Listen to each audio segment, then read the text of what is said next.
Hello everyone, welcome to my channel. हमने chemistry class 11 NCERT का जो फर्स्ट चैप्टर है उसके फर्स्ट 12 क्वेश्चन कर लिए थे। आज हम उसी से आगे कंटिन्यू करेंगे। तो चलिए वीडियो को स्टार्ट करते हैं। क्वेश्चन नंबर 13 है, pressure is determined as force per unit area of the surface. The SI unit of pressure Pascal is as shown below. 1 Pascal is equals to 1 Newton per meter square. If mass of air at sea level is 1034 gram per centimeter square, calculate the pressure in Pascal. इस question में हमें क्या calculate करना है? Pressure calculate करना है, ठीक है। और हमें ये गिवन भी है कि प्रेशर कितना होता है, फोर्स पर यूनिट एरिया। और हमें क्या गिवन है कि 1 pascal is equals to 1 newton per metre square, इतना गिवन है हमें। अब हमें ये पता है कि from Newton second law of motion,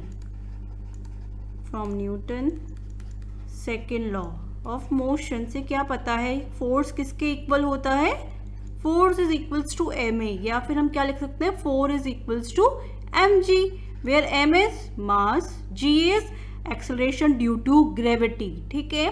तो यहाँ पे मास की यूनिट हम क्या लेते हैं, kg, और g की यूनिट होती है मीटर पर सेकेंड स्क्वायर। इसका मतलब फोर्स की यूनिट क्या आ गई, kg metre per second square. और हमें ये भी पता है जो फोर्स की यूनिट क्या होती है, न्यूटन भी होती है। तो इसका मतलब 1 newton is equals to 1 kg metre per second square. तो देखिए बच्चों, हम यहाँ पे क्या रख सकते हैं, देखिए प्रेशर क्या होता है, फोर्स की यूनिट क्या होती है, न्यूटन, और हमने 1 न्यूटन को कितना लिख दिया, kg metre per second square. तो हम यहाँ पे क्या लिख सकते हैं, kg metre per second square, ठीक। और नीचे क्या है हमारा, ऑलरेडी एरिया है, तो एरिया की यूनिट क्या हो गई, मीटर स्क्वायर हो गई ना। तो मीटर से मीटर कैंसिल, तो ये क्या हो जाएगा, kg metre inverse second inverse 2। तो इसका मतलब 1 पास्कल किसके बराबर होगा, कि प्रेशर की यूनिट क्या होती है, पास्कल। तो 1 पास्कल किसके इक्वल होगा, 1 kg metre inverse second inverse 2, ठीक। अब हमें गिवन क्या क्या है क्वेश्चन में हमें सिर्फ गिवन है, if mass of air at sea level is 1034 gram per centimetre square. But हमें ये तो पता है कि मास की यूनिट या तो ग्राम में होती है या केजी में होती है। यहाँ पे क्या क्या दे रखी है, ग्राम पर सेंटीमीटर स्क्वायर। इसका मतलब क्या हुआ बच्चों, कि अगर हमारा एरिया 1 सेंटीमीटर स्क्वायर है तो वहाँ पे मास कितना है, खाली सिर्फ 1034 ग्राम। तो यहाँ से हमें मास भी पता चल गया और एरिया भी पता चल गया, ठीक है। तो अगेन हम क्या करेंगे, जो pressure is equals to force upon area है ना, ये वाला फॉर्मूला, और हमें फोर्स पता है क्या होता है, mg के बराबर। तो इसका मतलब pressure is equals to mg over a। हमें m की वैल्यू पता चल गई, a की वैल्यू पता चल गई, g क्या होता है, एक्सेलरेशन ड्यू टू ग्रेविटी, और इसकी वैल्यू कितनी होती है, 9.8 मीटर पर सेकेंड स्क्वायर। अब यहाँ से हम क्या करेंगे, वैल्यूज को पुट करेंगे। तो ये कितना हो जाएगा, 1034 ग्राम, जी की वैल्यू अभी मैंने बताई है आपको 9.8 metre per second square, upon area कितना है हमारे पास, 1 सेंटीमीटर स्क्वायर। ये क्वेश्चन में हमें गिवन है, ठीक है। तो ये कितना है हमारा, 1 सेंटीमीटर स्क्वायर। अब देखिए बच्चों, हमें जो पास्कल में यूनिट चाहिए वो किस में होनी चाहिए, केजी मीटर और सेकेंड्स में, ठीक। तो देखिए यहाँ पे हमारा ग्राम है, तो हमें इसके करना पड़ेगा, इसको केजी में चेंज करना पड़ेगा। ये तो ठीक है, मीटर में है, ये सेकंड में, बट यहाँ क्या है, सेंटीमीटर में है, तो हमें क्या करना पड़ेगा, इसको मीटर में चेंज करना पड़ेगा। तो चलिए हम पहले कन्वर्जन करते हैं यूनिट्स का। हमें क्या पता है, 1 kg is equal to 1000 gram, 1 kg is equals to 1000 gram. तो 1 gram is equals to how many kg, 1/1000 kg। इसका मतलब हमने इस ग्राम को क्या करा, 1000 से डिवाइड करा, और ये किस में चेंज हो गया, अब kg में। तो हम यहाँ पे kg लिख सकते हैं, ठीक।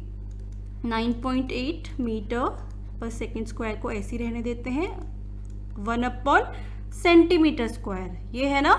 अब हमें पता है कि 1 metre is equals to 100 centimetre, तो 1 सेंटीमीटर कितना हो जाएगा 1/100 मीटर, लेकिन यहाँ कितने सेंटीमीटर हैं 2 सेंटीमीटर, ओके सेंटीमीटर स्क्वायर है। तो हम क्या करेंगे 2 बार डिवाइड करेंगे। जैसे अगर मैं कहती हूँ कि ये कितना हो जाएगा 1/100, ये मीटर में चेंज हो गया, अगेन 1/100 ये मीटर में चेंज हो गया। अब देखिए डिवाइड में तो ये ऊपर जाके क्या हो जाएंगे मल्टीप्लाई, तो मैं इनको सीधे क्या करती हूँ मल्टीप्लाई में ऊपर लिख देती हूँ, ठीक है। तो ये क्या हो जाएगा 100 × 100, अब ये चेंज किस में हो गए मीटर स्क्वायर में, ठीक है। तो हम क्या करेंगे अब सॉल्व करते हैं इसको, 0 0 0, 3 0 से यहाँ 3 0 कट गए, 1 0 अभी बचा है, ठीक। तो इसको सॉल्व करके आएगा हमारा 101,332 kg। 1 मीटर से ये वाला मीटर कैंसिल, तो मीटर इनवर्स बचेगा बस, सेकेंड इनवर्स 2। और देखिए kg metre inverse second inverse 2, kg metre inverse second inverse 2 ये किसकी यूनिट है पास्कल के बराबर होता है। तो इसका मतलब इसको हम 101,332 को पास्कल लिख सकते हैं, ठीक।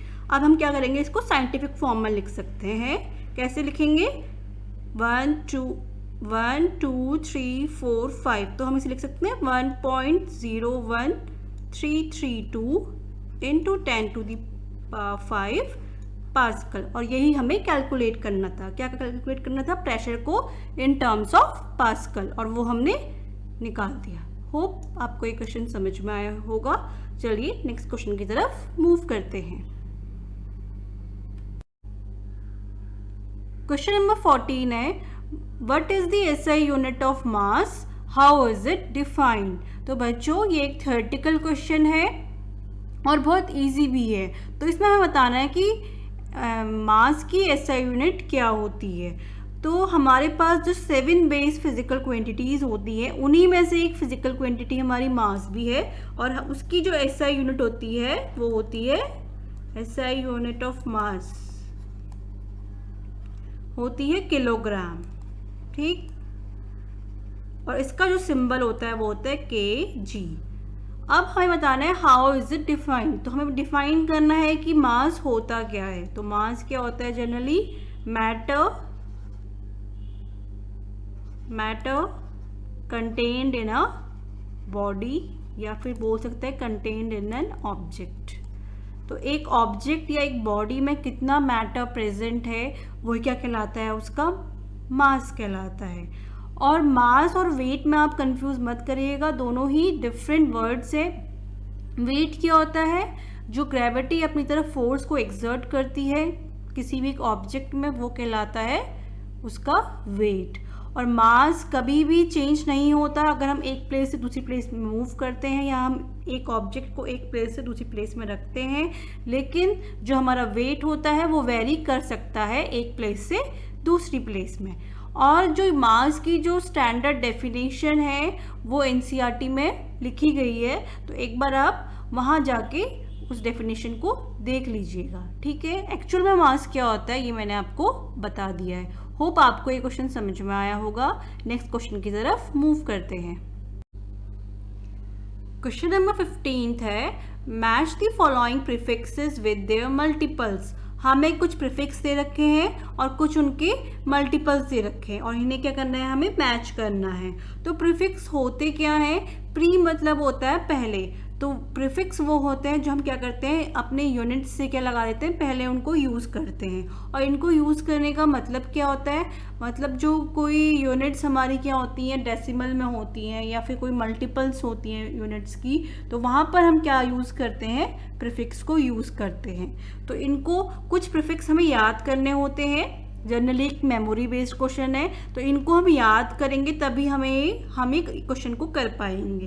तो इनको याद करने का आपको मेथड बताती हूँ। देखिए Deka hecto kilo, Deka hecto kilo, फिर क्या आता है मेगा गीगा टेरा पीटा, ठीक। तो डेका कितना होता है 10, हेक्टो 10⁻², किलो 10⁻³ फिर mega 10 to the power 6, giga 10 to the power 9, tera 10 to the power 12 और पीटा 10 टू द पावर 15। ये तो हुए पॉजिटिव में जब है, ठीक। ऐसा ही होता है हमारे नेगेटिव में भी, उसमें होता है डेसी, सेंटी, मिली, फिर माइक्रो, फिर नैनो, पीको, फेम्टो।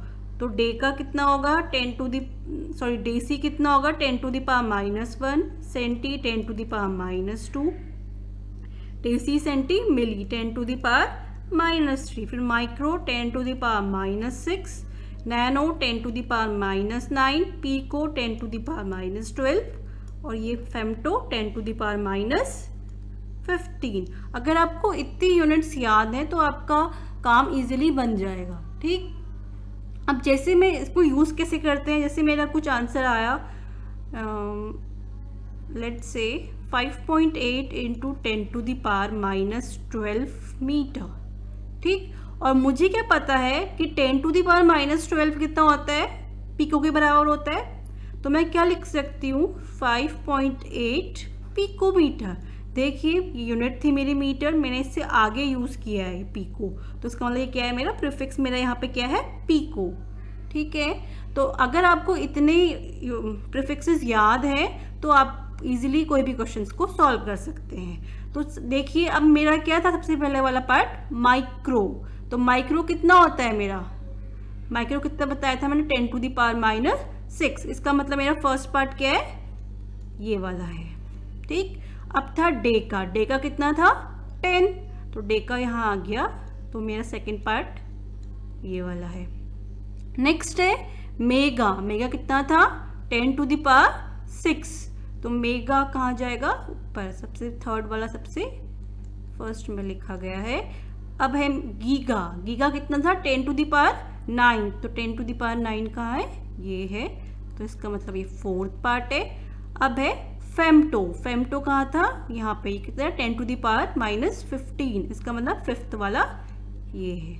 तो अगर आपको ये वैल्यूज याद है, देखिए दोनों में सेम है, यहाँ पॉजिटिव में जा रहा है, यहाँ नेगेटिव में जा रहा है, ठीक। तो आपको ये लर्न करनी है, अगर आपको लर्न होंगी तभी आप ये क्वेश्चन को सॉल्व कर पाएंगे, ठीक है। होप आपको ये क्वेश्चन समझ में आया होगा। नेक्स्ट क्वेश्चन की तरफ मूव करते हैं।